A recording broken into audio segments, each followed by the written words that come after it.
Hi guys, Marley here and welcome back to my channel. In today's video, I would like to share with you how I save the seeds of my bittermelon.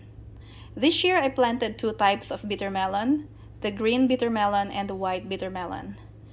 And I would like to save some seeds because one of my biggest expenses this year is actually buying the seeds, especially the rare ones. So I have cut this bittermelon in half, and you see that the seeds are red or orange. Now, if the seeds look like this, it means that they're mature enough and you can save them. There is a coating, this one, yellow and red coating, and what you want to do is you want to remove this coating, and it will help if you use a paper towel to wipe the coating. I'm trying to do this with one hand, so I put the seed on a paper towel and then I'm going to rub the surface of the seed with the paper towel to remove the coating. So see that?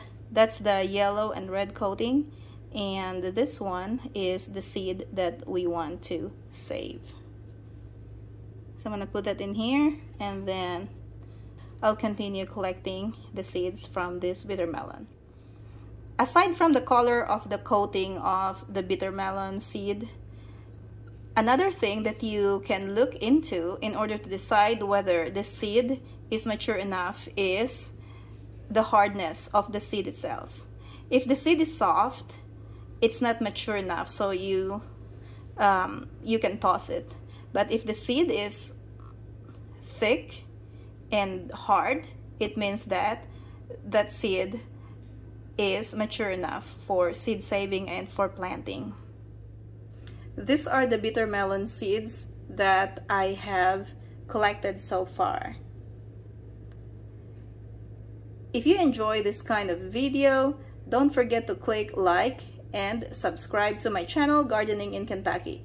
Thank you for watching and see you next time.